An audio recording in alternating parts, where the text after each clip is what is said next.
मेरा नाम विधिमान है।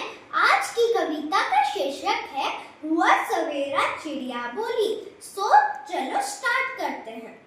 हुआ सवेरा चिड़िया बोली, सब बच्चों ने आंखें खोली।